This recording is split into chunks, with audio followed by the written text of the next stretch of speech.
Talks for geography guys. आज का हमारा टॉपिक है विश्व की प्रमुख जल संधियां या जल डमरू मध्य। तो आइए स्टार्ट करते हैं। तो सबसे पहले हम बात करेंगे कि जल संधियां या जल डमरू मध्य क्या होते हैं। जल संधियां या जल डमरू मध्य एक ऐसा संक्राय या तंग जलीय मार्ग होता है जो दो स्थल खंडों को तो अलग करता है और दो जल राशियों को जोड़ता है। तो किसे कहते हैं गाइस जल संधियां या जल डमरू मध्य? एक ऐसा तंग या संकरा जल मार्ग जो दो स्थल खंडों को तो अलग करता है और दो जल राशियों को जोड़ता है। तो आइए देखते हैं। सबसे पहले हम बात करेंगे बेरिंग जल संधि के बारे में। बेरिंग जो जल संधि है ये एशिया महाद्वीप के रूस और उत्तरी अमेरिका महाद्वीप के अलास्का इन दो स्थल खंडों के बीच में ये जो बेरिंग जल संधि है ये स्थित है। तो बेरिंग जल संधि किन दो स्थल खंडों को अलग करती है? एशिया महाद्वीप के रूस और उत्तरी अमेरिका का कौन सा भाग? अलास्का वाला। तो अलास्का और रूस इन दोनों स्थल खंडों के बीच में कौन सी जल संधि है? बेरिंग जल संधि है। और किन दो जल राशियों को जोड़ती है? तो यहाँ पर बेरिंग जल संधि के ऊपर की ओर चुक्सी सागर है और यहाँ पर बेरिंग जल संधि के यहाँ पर नीचे की ओर बेरिंग सागर है। तो किन दो सागरों को जोड़ती है? ऊपर की ओर चुक्सी सागर और बेरिंग सागर। चुक्सी सागर और बेरिंग सागर इन दो जल राशियों को जोड़ती है कौन सी जल संधि? बेरिंग जल संधि। और किन दो स्थल खंडों के बीच में स्थित है? रूस और अलास्का के बीच में। अब गाइस आपको यहाँ पर ये बात ध्यान रखनी है कि जैसे अलास्का है तो ये उत्तरी अमेरिका महाद्वीप का भाग है और जो रूस है ये एशिया महाद्वीप का भाग है। तो कई बार एग्जाम में ऐसे क्वेश्चन पूछा जाता है कि एशिया महाद्वीप को उत्तरी अमेरिका महाद्वीप से कौन सी जल संधि अलग करती है? तो कौन सी जल संधि अलग करती है? बेरिंग जल संधि। इसी तरह से यहाँ पर प्रशांत महासागर है और ऊपर की ओर आर्कटिक महासागर है। तो जब आपसे ये क्वेश्चन पूछा जाए कौन से सागरों को जोड़ती है तो हो जाएगा चुक्सी सागर और बेरिंग सागर। और यदि आपसे ये क्वेश्चन पूछा जाए कौन से महासागरों को जोड़ती है तो ऊपर की ओर है आर्कटिक महासागर और यहाँ पर है प्रशांत महासागर। तो बेरिंग जो जल संधि है ये एशिया महाद्वीप को उत्तरी अमेरिका महाद्वीप से अलग करती है और आर्कटिक महासागर को प्रशांत महासागर से जोड़ती है। इसी तरह आपको एक और फैक्ट इस बेरिंग जल संधि के बारे में याद रखना वो ये है कि ये जो बेरिंग जल संधि है ये जो 180 डिग्री जो देशांतर रेखा है जिसे अंतरराष्ट्रीय तिथि रेखा कहा जाता है तो बेरिंग जल संधि के समांतर ही वो अंतरराष्ट्रीय तिथि रेखा गुजरती है। तो ये भी एग्जाम में क्वेश्चन पूछा जाता है कि अंतरराष्ट्रीय तिथि रेखा के समांतर है वो कौन सी जल संधि है? बेरिंग जल संधि है। इसके अलावा कई बार क्वेश्चन ऐसे भी घुमा के पूछा जाता है कि अंतरराष्ट्रीय तिथि रेखा के सबसे नजदीक कौन सी जल संधि है? तो कौन सी है? बेरिंग जल संधि। अब हम बात करते हैं डेविस जल संधि की। डेविस जो जल संधि है ये किन दो स्थल खंडों को अलग करती है? ये अलग करती है ग्रीनलैंड और कनाडा। किन दो स्थल खंडों को अलग करती है? ग्रीनलैंड और कनाडा इन दो स्थल खंडों को अलग करती है। कौन सी जल संधि? डेविस जल संधि। और किन दो जल राशियों को जोड़ती है? यहाँ पर ऊपर की ओर है बैफिन की खाड़ी और यहाँ पर है अटलांटिक महासागर। तो डेविस जो जल संधि है ये बैफिन की खाड़ी और अटलांटिक महासागर इन दो जल राशियों को जोड़ती है और किन दो स्थल खंडों को अलग करती है? ग्रीनलैंड और कनाडा को। इसी तरह से अब हम आ जाते हैं मैक्सिको की खाड़ी में। यहाँ पर जो अमेरिका है यूएसए है उसका एक स्टेट है फ्लोरिडा और यहाँ पर कैरिबियन द्वीप समूह है जिन्हें वेस्ट इंडीज के नाम से भी जाना जाता है। तो इसी तरह यहाँ पर एक छोटा सा देश है कंट्री है क्यूबा। तो क्यूबा और ये जो यूएसए का जो फ्लोरिडा स्टेट है फ्लोरिडा और क्यूबा के बीच में जो जल संधि पाई जाती है तो उसे फ्लोरिडा के नाम पे फ्लोरिडा जल संधि कहा जाता है। तो फ्लोरिडा जो जल संधि है ये किन दो स्थल खंडों को अलग करती है? फ्लोरिडा और क्यूबा इन दो स्थल खंडों को अलग करती है। और किन दो जल राशियों को जोड़ती है? ये जोड़ती है यहाँ पे है मैक्सिको की खाड़ी, इधर है अटलांटिक महासागर।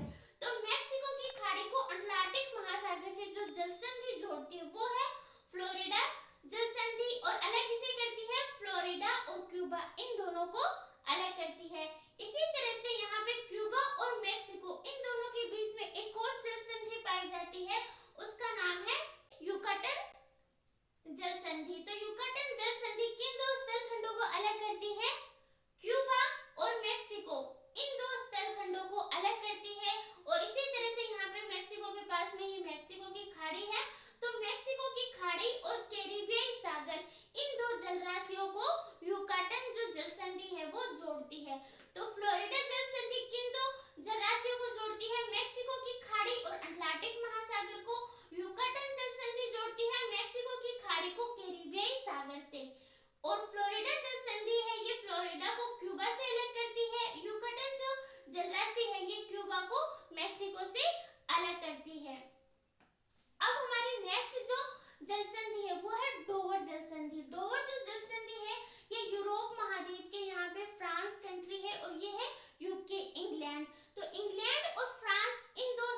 इन दो स्थल खंडों को अलग करती है। अब हम बात करते हैं हमारे भारत की।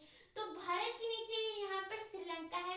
तो भारत और श्रीलंका को जो जल संधि अलग करती है वो जल संधि है पाक जल संधि। और ये किन दो जल राशियों को जोड़ती है? तो वो इधर बंगाल की खाड़ी है और यहाँ पे मन्नार की खाड़ी है। तो मन्नार की खाड़ी को बंगाल की खाड़ी से जो जल संधि जोड़ती है वो है पाक जल संधि।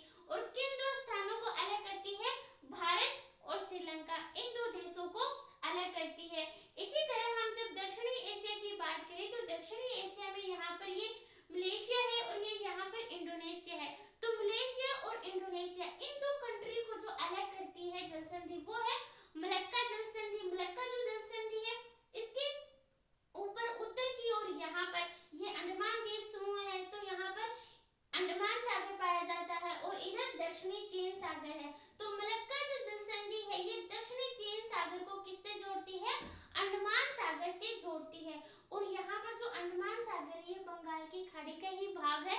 तो कई बार इससे भी क्वेश्चन पूछा जाता है कि बंगाल की खाड़ी को और दक्षिणी चीन सागर से कौन सी जल संधि जोड़ती है? तो वो कौन सी?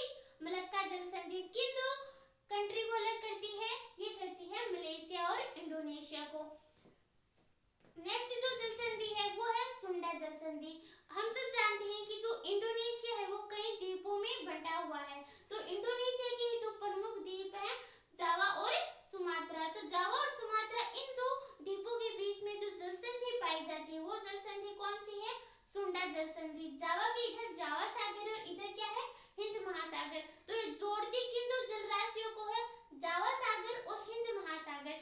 इन दो जल राशियों को कौन सी जल संधि जोड़ती है? सुंडा जल संधि। और अलग किसे करती है? इंडोनेशिया के दो द्वीप। कौन कौन से? जावा और सुमात्रा। इन दो द्वीपों को अलग करती है कौन सी जल संधि?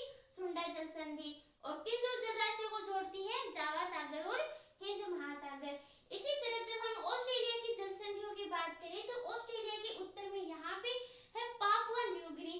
पापुआ न्यू गिनी और जो ऑस्ट्रेलिया के बीच में जो जल संधि पाई जाती है वो है टेरोस जल संधि। टेरोस जो जल संधि है ये किन दो जल राशियों को जोड़ती है? ये जोड़ती है इधर तो है जो टेरोस है इसके पूर्व की ओर तो यहाँ पे है आराफोरा सागर और इधर है पापुआ की खाड़ी। तो टेरोस जो जल संधि है वह आराफोरा सागर और जो पापुआ की खाड़ी है इन दो जल राशियों को जोड़ती है और पापुआ न्यू गिनी व ऑस्ट्रेलिया को अलग करती है। इसी तरह ऑस्ट्रेलिया के दक्षिण में तस्मानिया द्वीप है। तो तस्मानिया और जो ऑस्ट्रेलिया है इसके बीच में जो जल राशि है वो है जो जल संधि है वो है बोस जल संधि। इससे भी कई बार एग्जाम में क्वेश्चन पूछा गया। तो बोस जो जल संधि है ये किन दो स्थल खंडों को अलग करती है?